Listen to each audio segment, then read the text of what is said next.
Hey everybody, welcome back. Let's jump into section 1.2 where we're talking about the rates of change. So average rate of change, you've seen and heard this before. This is the change in the output values. Before we used to call them Y, and then we divide that by the change in the input values. We used to call that X. Now that we're older and sophisticated, we call this delta Y over delta X. Keep in mind, delta means change, aka difference, okay?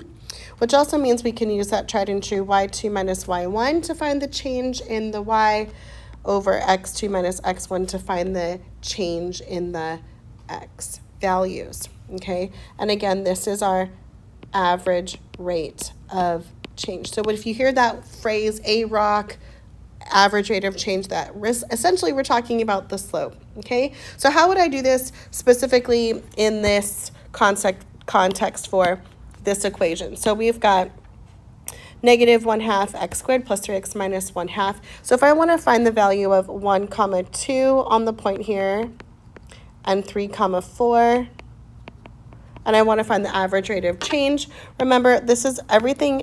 And every point is x, y, x, y. The first point is x1, y1. The second point is x2, y2. It doesn't really matter which one you label it as. Just make sure that you're consistent with the first and second point. So I'm going to go ahead and label it here. And I know to find my average rate of change, we're going to find the change in y over x. So it means we're going to find the difference of both of these. So we're going to take y2 minus y1 over x2 minus x1. Simplify, 4 minus 2 is 2, 3 minus 1 is also 2. This simplifies to 1. So there you go. There's your slope. And that just means, hey, the average rate of change between those 2 points would be aligned through those 2 points with the slope of 1. Now, what if, let's just say, what if I decided to switch? And instead of going y2 minus y1, what if I just said, for example, what if I did y1 minus y2 over x1 minus x2? Would it make a difference? So let's see. What if I subtracted y1, which is 2, minus y2, which is 4, and x1, which is 1, and x2, which is 3? If you look here, I'm going to get negative 2 in the numerator and negative 2 in the denominator. These cancel out their negatives, and it's still 1. So it doesn't matter y2 minus y1 or y1 minus y2 as long as you're consistent through your slope, okay? But make sure that your output values are always in the numerator. So your change of your output value is in the numerator. All right, let's look at this next one. What's the average rate of change, or AROC, from the interval from 13 to 25 seconds? So we don't have a graph here. What we do have is a numerical chart. So here's my 13 seconds and 25 seconds. This means when t is 13, the function of 13, or f of d of 13, is 76. So we could call this point, when t is 13, the distance is 76. And when the time is 25, the distance is 30, okay? So that's another way of saying, hey, x1, y1, x2, y2, okay? So let's go ahead and find the average rate of change. Remember, AROC, again, means we're going to find our change in the dependent, change in d of t, over our change in time, which in this case, our change in d of t is 30 minus 76 and 25 minus 13. We end up with negative 46 and what is that, 12? If I reduce this, that's negative 23 over 6. So the way that we interpret this in our context is that if we're talking about in seconds and meters, that for every 6 seconds we're down 23 meters. So we're down 23 meters per or each 6 seconds. Okay? All right, let's remember the key word is per. That's when we have this rate. This means per right here because everything rate of change is going to be in context of a bigger problem where we have context, okay? So let's talk about the rate of change at a point. So what about the rate of change at a specific point? So this would tell us about the rate at which the output of the values would change if the input values were to change at that point. So let's put this in your calculator. So let's go ahead and take out your graphing calculator. I'm going to switch over to my graphing calculator here. It looks like this. You're going to go to your y equals key, and let's go ahead and type in negative 1/2 x squared plus 3x minus 1/2. You can also write 1/2 if you would like to do that as well. If I graph this, this is what this graph looks like. So let's go ahead and sketch that on our notes. So it looks something like this, okay? And let's say I wanted to know the rate of change at x equals 1. So if this is 1, we're going to follow that up. A rate of change at 1 would be like, hey, approximately what would the slope of a line tangent through that point look like? So this would be the average rate of change at x equals 1 at that point. It would look different if we went, all around this graph. Like if I wanted to find the rate of change here at this point, that would look something like this. If I want to find the rate of change here, it would be almost vertical. So at this point, how do we find a slope or a rate of change for it? So here's the deal. If I were to pick any point on the line between these two, that average rate of change would be that line there. It's close, but it's not really super close. I could choose a closer point, and the line between those two is closer to that red average rate of change line, but it's not exactly there, right? I can also get closer, which again, we're still getting closer, but we're not quite there. So the closer we can get to this x equals 1, the better the outcome will be to estimate the rate of change that's happening at that point. So if we find something super, super close, like a thousandth of a point, okay? So if our idea is that we're going to use the average rate of change at x equals 1. So let's try, hey, if x is 1, what's f of x? And what's a number super, super close to 1? How about 1.001? So what we're going to do is we're going to use our calculator and find out what those values are. So let's go over and use our calculator.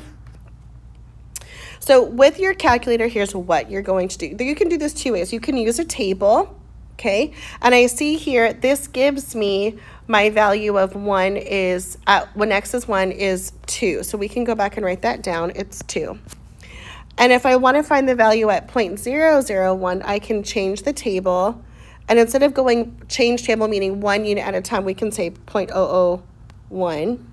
Go back to the graph, and then we'd have to scroll. I don't want to do that. So I'm going to start my table at 1 and see what happens there. So at 0.001, we get 2.002. But here's the thing. This is actually rounded. So I'm going to show you a different way. What I want you to do is you're going to hit second vars. Actually, sorry, just vars. See where this says y vars, hit function? Because we put our function in y1, hit y1. We're going to evaluate y1 at, oh, this weird thing's happening, 1. And this is going to give me the value of it. So at the function at x equals 1, we input it into the function, we get 2. If I do this again and I go vars, y vars, y1, parentheses 1.001, that's the value I want to evaluate it. This gives me more information. So 2.00019995. So let's go ahead and write that down in our notes. So we get 2.00019995. So if I want to find the average rate of change here, I'm going to find the difference in y2 minus y1. So here's 2.000019995 minus 2 over 1.001 is my x value minus 1. What I get here is this is just going to be a difference of 0.001, and what I get here is 0.000199995. Go ahead and put that in your calculator. So I'm going to go 2.001 minus 2 equals, and then I'm going to divide this by 0.001. And this gives me the slope at that point.